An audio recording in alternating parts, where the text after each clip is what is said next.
సుమన్ టీవీలో మీ business promotions కోసం ఈ కింది నెంబర్ను సంప్రదించగలరు.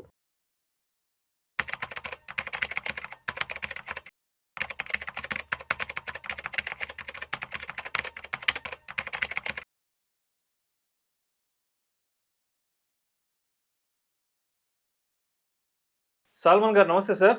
నమస్తే అండి విష్ణు గారు. Welcome to Vishnu talks. Thank you అండి విష్ణు గారు. సో సాల్మన్ గారు, ఈ వీడియో ఎక్స్క్లూజివ్ గా మనం ఎఫ్ఐఎస్ మీద మాట్లాడుకుందాం. ఇప్పుడు ఎవరైతే కొత్తగా స్టాక్ మార్కెట్లోకి రాబోతున్నారో రిటైల్ ఇన్వెస్టర్స్, వాళ్ళ కోసము, ఆల్రెడీ రీసెంట్ టైమ్స్లో ఎవరైతే మార్కెట్లోకి అడుగు పెట్టారో వాళ్ళ కోసంగా ఎఫ్ఐఎస్ మీద ఎక్స్క్లూజివ్గా ఒక వీడియో మాట్లాడుకుందాం. లాస్ట్ 4-5 మంత్స్ నుంచి ఎఫ్ఐఎస్ వల్ల మార్కెట్ పడిపోయింది అంటున్నారు కదా. సో అసలు ఎవరు ఈ ఎఫ్ఐఎస్? ఈ ఎఫ్ఐఎస్ అనే వాళ్ళు ఇండియన్ స్టాక్ మార్కెట్లో ఏ విధంగా ఇన్వెస్ట్మెంట్స్ చేస్తుంటారు, అసలు వీళ్ళ ఇన్వెస్ట్మెంట్ స్ట్రాటజీ ఏంది, ఇండియన్ స్టాక్ మార్కెట్లో ఎంతమంది రిజిస్టర్డ్ ఎఫ్ఐఎస్ మన మార్కెట్తో ట్రావెల్ అవుతున్నారు, వీళ్ళు వెళ్ళిపోవడం వల్ల మన మార్కెట్స్ ఎందుకు డౌన్ అవుతున్నాయి, దీని గురించి ఎక్స్క్లూజివ్గా మాట్లాడుకుందాం. ఎవరైతే కొత్తగా రిటైల్ పార్టిసిపెంట్స్ ఇన్వెస్ట్మెంట్స్లోకి అడుగు పెడదాం అనుకుంటున్నారు వాళ్ళ కోసంగా ఈ వీడియో గురించి మాట్లాడుకుందాం. విష్ణు గారు మంచి క్వశ్చన్ అడిగారండి. ఇప్పుడు చూడండి, మన స్టాక్ మార్కెట్ అంటే స్టాక్స్ అమ్మే ప్రదేశం భారతదేశంలో సుమారుగా ఒక 5,000 కంపెనీస్, సుమారుగా ఎక్కువ ఉండొచ్చు, 5,000 ఏ కంపెనీలో మీరు ఓనర్షిప్ తీసుకోవాలన్నా, ఏ కంపెనీతో మీరు ఓనర్ అవ్వాలన్నా స్టాక్ మార్కెట్లో స్టాక్స్ కొనాలి, ట్రావెల్ అవ్వాలి. సో మన భారతదేశంలో 2 రకాల ఇన్వెస్టర్స్ ఉంటారు. ఒకటి డిఐఐ, 2 ఎఫ్ఐఐ. డిఐఐ అంటే ఎవరు? Domestic institutional investors. ఎఫ్ఐఐ అంటే ఎవరు? Foreign institutional. ఇప్పుడు డిఐఐలో డొమెస్టిక్ ఇన్స్టిట్యూషనల్ ఇన్వెస్టర్స్ కాకుండా రిటైల్ ఇన్వెస్టర్స్ కూడా ఉంటారు, మన లాంటి ఇండివిజువల్ ఇన్వెస్టర్స్. ఇన్స్టిట్యూషనల్ ఇన్వెస్టర్స్ అంటే మ్యూచువల్ ఫండ్స్, బ్యాంక్స్, అంటే సంస్థలు, వీటిని డొమెస్టిక్ ఇన్స్టిట్యూషనల్ ఇన్వెస్టర్స్ అంటారు. ఎఫ్ఐఐ అంటే ఫారిన్ ఇన్స్టిట్యూషనల్ ఇన్వెస్టర్స్. అయితే 1992కు ముందు మన భారత స్టాక్ మార్కెట్లో ఎఫ్ఐఐలు ఇన్వెస్ట్ చేయడానికి లేదు. 1992 ముందు మన పివి నరసింహరావు గారు, మన్మోహన్ సింగ్ గారు మన యొక్క ఆర్థిక వ్యవస్థను బలోపేతం చేయడం కోసం, మన ఆర్థిక వ్యవస్థలో సరళీకరణ ప్రాసెస్లో భాగంగా మన స్టాక్ మార్కెట్లో ఎఫ్ఐఐలకి, ఫారిన్ ఇన్స్టిట్యూషనల్ ఇన్వెస్టర్స్కి మదుపు చేయటానికి గేట్లు ఓపెన్ చేసి పివి నరసింహారావు గారు ముఖ్యమంత్రిగా ఉన్నప్పుడు, మన్మోహన్ సింగ్ గారు ఆర్థిక శాఖ మంత్రిగా ఉన్నప్పుడు, నిజంగా ఇండియాలో ఆర్థిక విప్లవం, ఒక పారిశ్రామిక విప్లవం మొదలైందే 90 దశకం నుంచి. సరళీకృత విధానంలో భాగంగా ఓపెన్ చేశారు. మరి ఈ ఎఫ్ఐఐలు అంటే ఎవరండి విష్ణు గారు? ఎఫ్ఐఐలు అంటే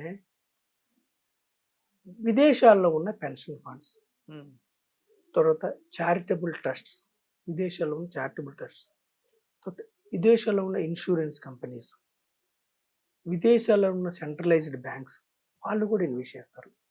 తర్వాత ఏఎంసీస్, తర్వాత ప్రొప్రైటరీ ఫండ్స్, విదేశాల్లో ఉన్న వీళ్ళంతా మన భారతదేశ స్టాక్ మార్కెట్లో ఇన్వెస్ట్ చేస్తారు. ఇన్వెస్ట్ చేయడానికి గేట్లు ఓపెన్ చేశారు. మీరు చూస్తే 92 నుంచి ఈ రోజు వరకు మన భారతదేశ స్టాక్ మార్కెట్లో ఎక్కువ లబ్ధి పొందింది వీళ్ళే. మనం ఇక్కడుండి మన దేశం అభివృద్ధి చెందుతుంది, అందులో పార్టిసిపేట్ అయ్యి మన సామాన్యమైన ప్రజలు లాభాలు పొందలేకపోతున్నారు. బయట దేశాల నుంచి వచ్చి ఇక్కడ పెట్టుబడులు పెట్టి లాభాలు తీసుకుని వెళ్తున్నారు, కానీ మనం మాత్రం చూస్తూ ఉన్నాం.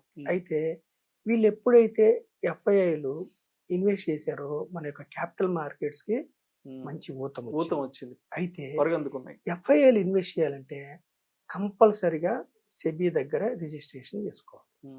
రిజిస్ట్రేషన్ చేసుకోకుండా ఎఫ్ఐఐలు ఇన్వెస్ట్మెంట్ చేయటం లేదు. సెబీ దగ్గర రిజిస్ట్రేషన్కి అప్లై చేసి రిజిస్ట్రేషన్ చేసుకోవాలి. ఆ ఫీజు కూడా నామినల్. ఒకప్పుడు 10,000 ఉండేది, ఇప్పుడు ఇంకా ఈజీ చేయటం కోసం 5,000కి తగ్గించారు ఎఫ్ఐఐలకి.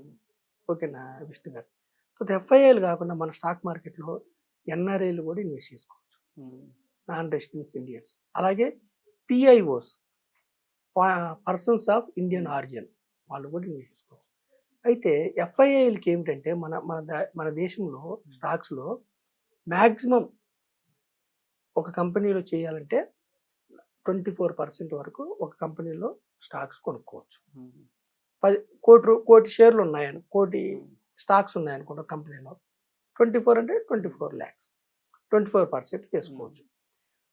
అయితే కొన్ని కంపెనీస్లో 30 వరకు వెళ్ళొచ్చు, 30%. కొన్ని కంపెనీస్లో 40 వరకు వెళ్ళొచ్చు, కొన్ని కంపెనీస్లో 49 వరకు వెళ్ళొచ్చు. ఈ 24% బియాండ్ పైన వెళ్ళే కంపెనీస్లో ఎఫ్ఐఎల్ ఇన్వెస్ట్ చేయాలంటే company board of directors permission ఇవ్వాలి. అలాగే జనరల్ బాడీ మీటింగ్ పెట్టినప్పుడు రిజల్యూషన్ పాస్ కావాలి.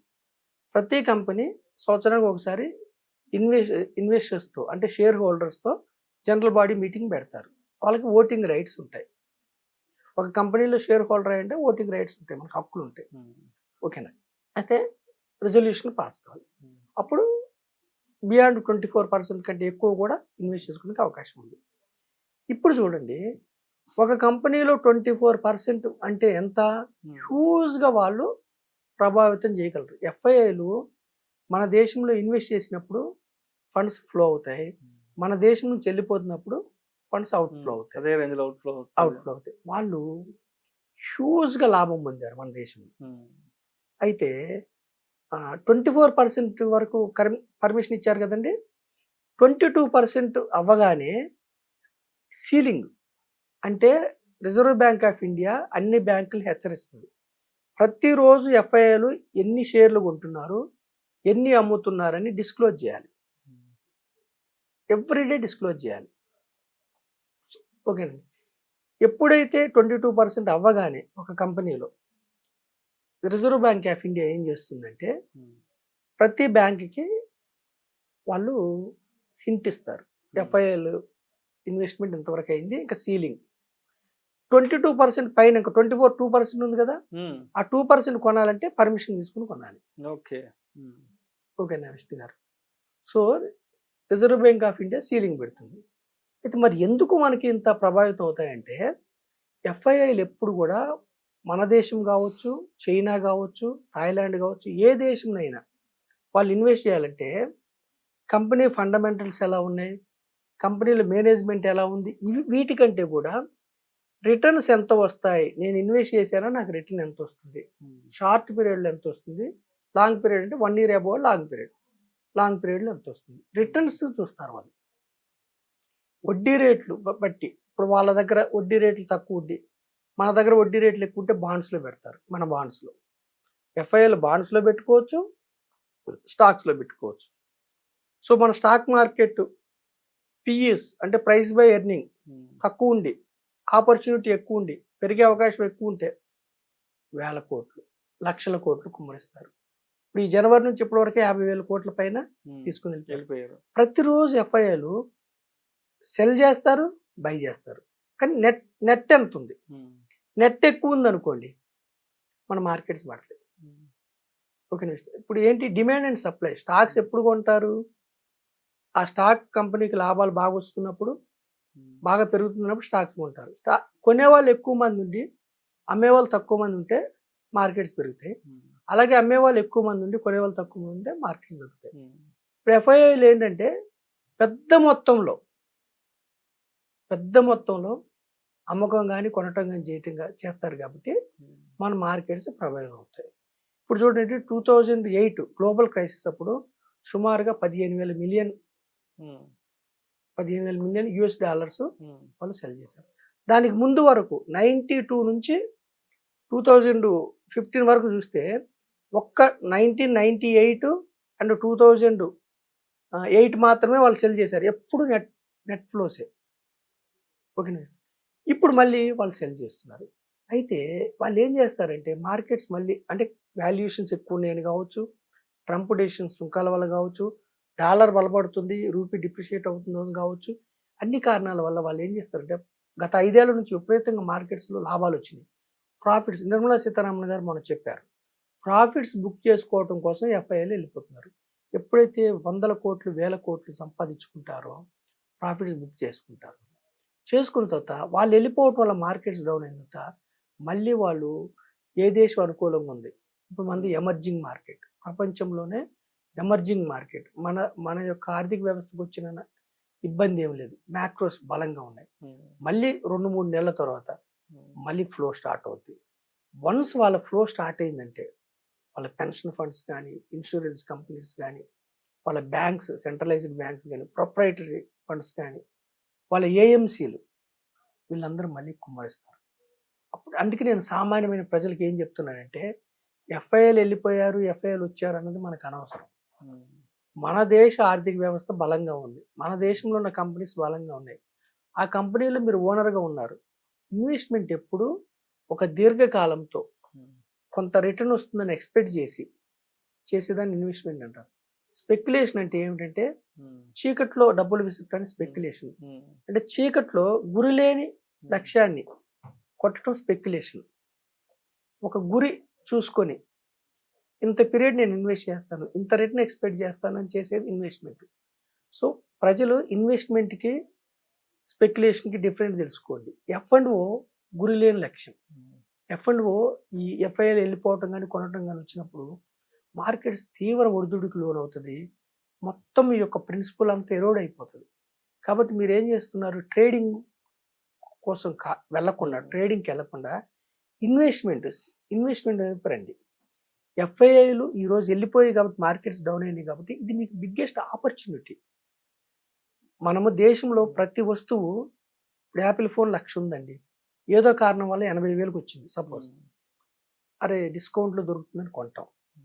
బంగారం తులం 90,000 ఉంది సుమారుగా, ప్రపంచం యొక్క పరిస్థితులను బట్టి బంగారం రేటు తగ్గింది, సపోజ్ 70,000 ఆపర్చునిటీ కింద కొంటాం.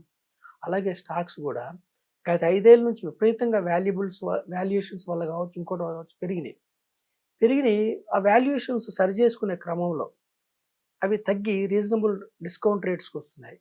మీరు ఇన్వెస్ట్ చేసుకోండి. ఆల్రెడీ ఇన్వెస్ట్ చేసిన వాళ్ళకి లాభం తగ్గింది, వెయిట్ చేయండి, ఉంటే ఇంకొంచెం ఇన్వెస్ట్ చేయండి, వెయిట్ చేయండి.